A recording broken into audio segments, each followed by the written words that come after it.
Everybody, this is our video discussing the second tier free agent signings in the NBA this past weekend. It's a little long per usual, so I decided to split it into two different parts. This is the very first part. In this video, I call it the third episode of the podcast, when in fact it's the fourth, so I apologize for that. Hoop Paradise Podcast. This is the third episode we're filming today. This one is going to be talking about the second tier free agents that signed on Sunday evening. Still some really big name guys and important key pieces to some of these teams that are going to be contending for titles this year. But they're not the guys that got the max contracts. They're not the big headline guys such as Kevin Durant and Kyrie. These are the guys that are going to help the teams that are in contention fight through and maybe push their way through the extra round in the playoffs. So we'll get right into it. We're going to start with a big piece for the Philadelphia 76ers last year, and that would be J.J. Redick going to the New Orleans Pelicans on a 2-year, $26.5 million deal.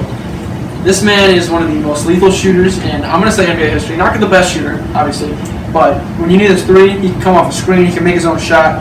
This guy is lights out. What do you think he's going to add to this young New Orleans Pelicans team? He for sure has experience. Obviously, they just drafted Zion Williamson, supposedly the best prospect in the draft. Also helps Lonzo Ball maybe acquire a jump shot. We haven't seen Lonzo Ball be a jumper. And also helps Brandon Ingram, Jackson Hayes, all the new guys, because here's a veteran in the locker room who still got the jump shot. Interesting fact about Redick: never missed the playoffs in his career. Long career, very successful NBA career. So let's see if that helps the Pelicans this year. It's a transition year, no doubt, but I think they definitely have the potential to fight for the 7th or 8th seed in the West. Real quick, we're going to be just going through rapid fire some of these guys because we've got a lot to get to today, and we don't want to spend too much time. We don't want to make a 18-minute video like we did in the last one. Even though it's the big market guys, we want to make this a quicker video, so we're just going to go to the next guy on our list, and that would actually be Malcolm Brogdon, coming off of a 2017 Rookie of the Year for the Milwaukee Bucks over there. But now he's with the Indiana Pacers, who, quick backstory, they were trying to re-sign Bojan Bogdanovic. They expected to give him about $50 million, and then here comes Utah out of nowhere, offers him $70 million. He's restricted, so Indiana didn't want to match that. So their backup plan B for them was to go get Malcolm Brogdon, a serviceable player for the Milwaukee Bucks last year, had a very successful season.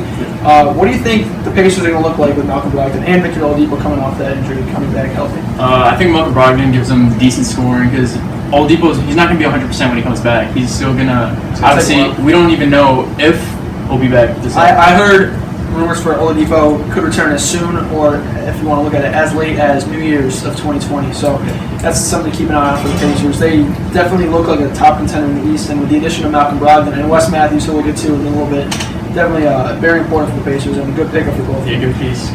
Third guy on our list right now is Terry Rozier, former Boston Celtic, landing with the Charlotte Hornets for 3 years, $58 million. Terry Rozier in the 2018 Eastern Conference Finals. Just playoffs, Eastern Conference playoffs in general. Great showing. I thought that definitely proved why he's worth $58 million. Some people definitely wouldn't have thought that if it weren't for that playoff run that he had. This last season, obviously, Boston wasn't as successful with Kyrie Irving under the command. Yeah. Here comes Terry Rozier, losing minutes because of Kyrie coming back, and he didn't really like that too much, so he wasn't going to re-sign. Obviously, he goes to Charlotte, who's in not the best place right now as a franchise. They lost Kemba, and they don't really have anybody. I would probably argue that Terry Rozier might be the best player on the roster, and that's not the best thing to be saying. Yeah, he's a good young guy. He'll give you he's a tough guy. He'll give you good minutes, and I think it's a new start for Charlotte. Obviously, Kemba Walker didn't work out, but it's time to change, time to move on. Charlotte definitely has some young pieces. Just drafting P.J. Washington, they have definitely potential in their future, but they're nowhere near contention for playoffs. Yeah.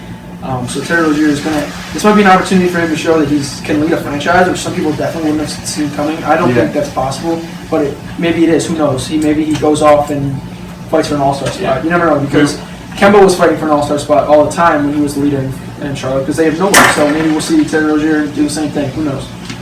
Next guy on the list, very, very big signing in my opinion, is DeAndre Jordan, Brooklyn Nets.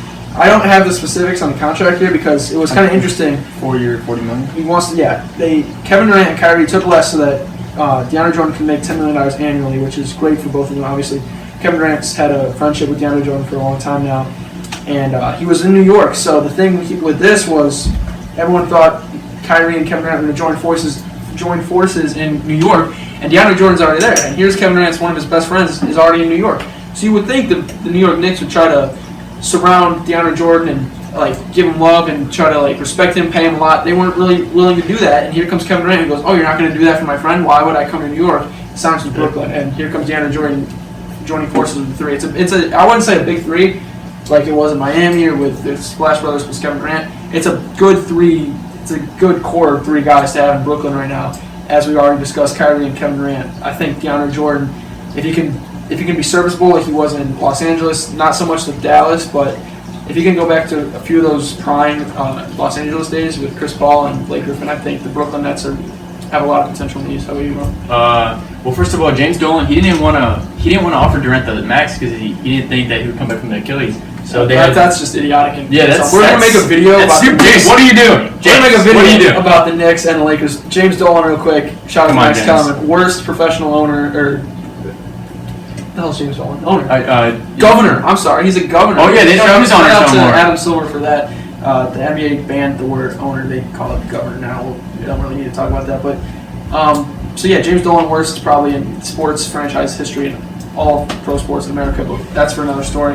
So DeAndre Jordan headed to Brooklyn, $40 million, as Mo said. It's a very good pickup. One of the most underrated centers, in my opinion. He's a very good rebounder. He's not, and he actually improved at the free throw line. You see a lot of centers now, like Andre Drummond, or obviously upcoming centers like Taco Fall. They can't shoot from the free throw line.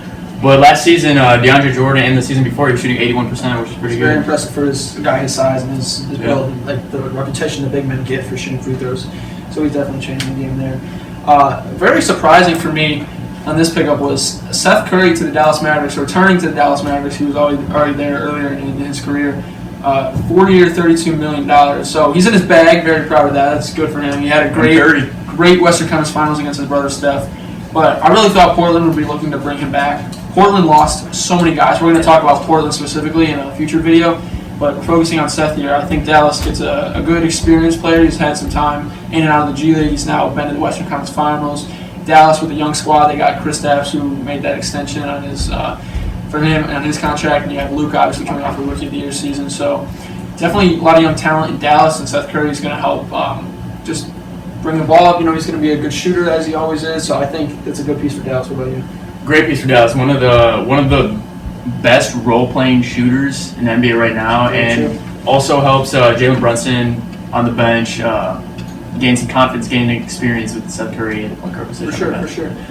Next guy on the list, Isaiah Thomas. This man's had a roller coaster career. He was fighting 5th or 6th place in MVP voting 2017, and now he's looking at a 1-year deal in Washington for less than $5 million. I don't have the actual amount on me, but it's definitely less than $5 million. So Isaiah Thomas, I think, given the right opportunity, he can go back to being himself that he was in Boston. He was that guy who, in the playoffs, played for his dead sister, who absolute tragedy. He comes out and scored 50-some points. He scored 53 against the Washington Wizards.